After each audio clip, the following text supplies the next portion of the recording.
Assalamualaikum warahmatullahi wabarakatuh.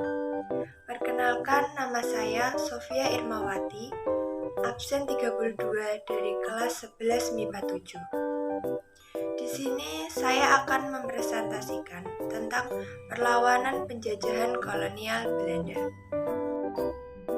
Saya akan mempresentasikan tentang perlawanan Pattimura, Perang Padri, dan Perang Diponegoro. Yang pertama, perlawanan Pattimura. Perang Pattimura merupakan sebuah peristiwa sejarah yang terjadi di Maluku yang merupakan bentuk perlawanan rakyat terhadap VOC atau Serikat Dagang milik Belanda. Maluku yang merupakan surga rempah-rempah memang kerap didatangi para pedagang dari Cina, India, Arab, hingga bangsa Eropa. Hal inilah yang membuat VOC datang dan Belanda resmi menguasai Maluku dan membawa kesengsaraan bagi rakyat. Tak urung perlawanan rakyat Maluku terhadap Belanda pun meletus di bawah pimpinan Komando Thomas Matulesi atau dikenal dengan nama Kapiten Pattimura, sehingga disebut dengan Perang Pattimura. Perang ini berlangsung di berbagai tempat, dan salah satunya dikenal juga sebagai Perang Saparau. Latar belakang perlawanan rakyat Maluku. Yang pertama, pemerintah kolonial memberlakukan penyerahan wajib dan kerja wajib. Yang kedua, pemerintah kolonial menurunkan tarif hasil bumi yang wajib diserahkan, sedangkan pembayarannya tersendat-sendat. Yang ketiga, pemerintah kolonial memberlakukan uang kertas, sedangkan rakyat Maluku sering menggunakan uang logam. Yang keempat, pemerintah kolonial menggerakkan pemuda Maluku untuk menjadi prajurit Belanda. Perlawanan rakyat Maluku berakhir dengan menyerahnya Kapiten Pattimura dengan teman-temannya kepada Residen Lyman Petersen. Setelah Kapiten Pattimura dan teman-temannya diadili di Ambon, tanggal 16 Desember 1817, dihukum mati di depan benteng New Victoria. Yang kedua, Perang Padri. Perang Padri terjadi pada tahun 1821 sampai 1837 di Minangkabau, Sumatera Barat. Sebenarnya Perang Padri merupakan perlawanan kaum Padri terhadap dominasi pemerintahan Belanda di Sumatera Barat. Terjadinya perang bermula dari adanya pertentangan antara kaum Padri dan kaum adat dalam masalah praktik keagamaan. Pertentangan tersebut dimanfaatkan sebagai pintu masuk bagi Belanda untuk campur tangan dalam urusan Minangkabau. Dalam melaksanakan pemurnian praktik agama Islam, kaum Padri menentang praktik berbagai adat dan kebiasaan kaum adat yang dilarang dalam ajaran Islam. Kaum adat yang mendapat dukungan dari beberapa pejabat kerajaan menolak gerakan kaum Padri. Perang Padri dibagi menjadi 3 fase.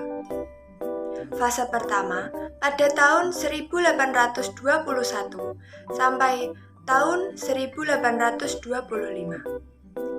Pada fase ini, kaum Padri menyerang pos-pos dan pencegahan terhadap patroli-patroli Belanda.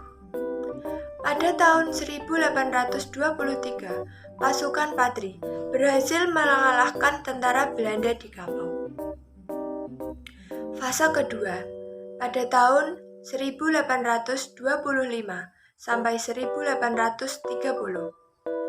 Pada fase ini ditandatangani Perjanjian Padang pada tanggal 15 November 1825. Dari Perjanjian Padang tersebut adalah 1. Belanda mengakui kekuasaan pemimpin Padri di Batu Sangkar, Surwaso, Padang Guguk Sigandang, Agam, Bukit Tinggi dan menjamin pelaksanaan sistem agama di daerahnya.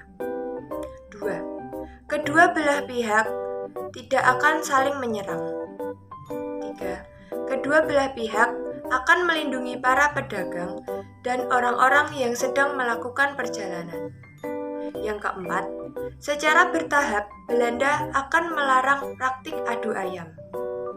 Ketiga, pada tahun 1830 sampai 1838. Pada fase ini, sebagai upaya gencatan senjata, pemerintah kolonial Belanda mengeluarkan plakat panjang. Plakat panjang adalah pernyataan atau janji yang isinya tidak akan ada lagi peperangan antara Belanda dan kaum Padri. Tuanku Imam Bonjol untuk berdamai. Pada 16 Agustus 1837, benteng Bonjol dikepung, namun Tuanku Imam Bonjol dapat meloloskan diri. Pada 28 Oktober 1837, Tuanku Imam Bonjol menerima tawaran damai yang ternyata hanya tipu muslihat.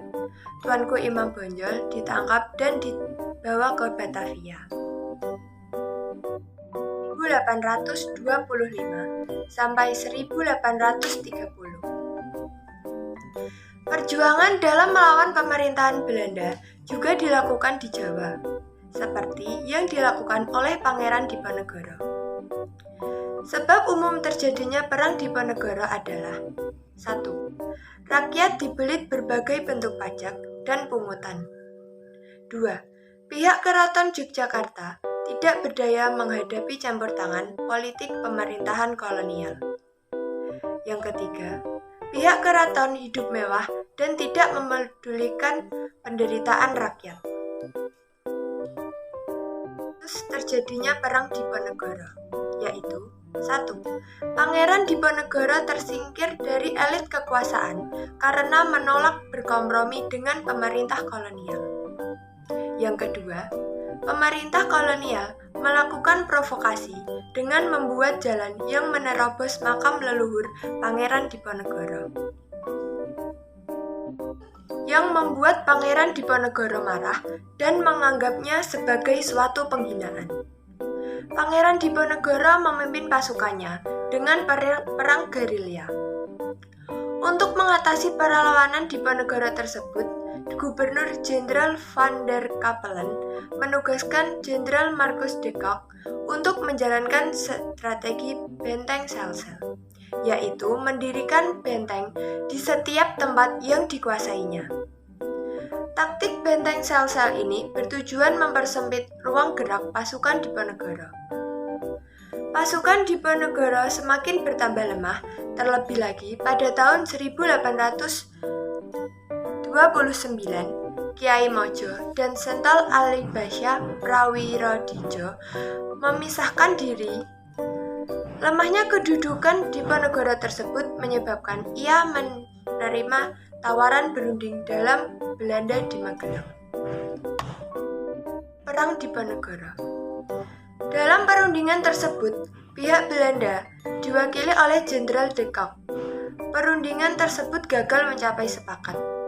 Kemudian, Belanda menangkap Pangeran Diponegoro dan dibawa ke Batavia, yang selanjutnya dipindahkan ke Manado, lalu dipindahkan lagi ke Makassar, dan meninggal di Benteng Rotterdam pada tanggal 8 Januari 1855.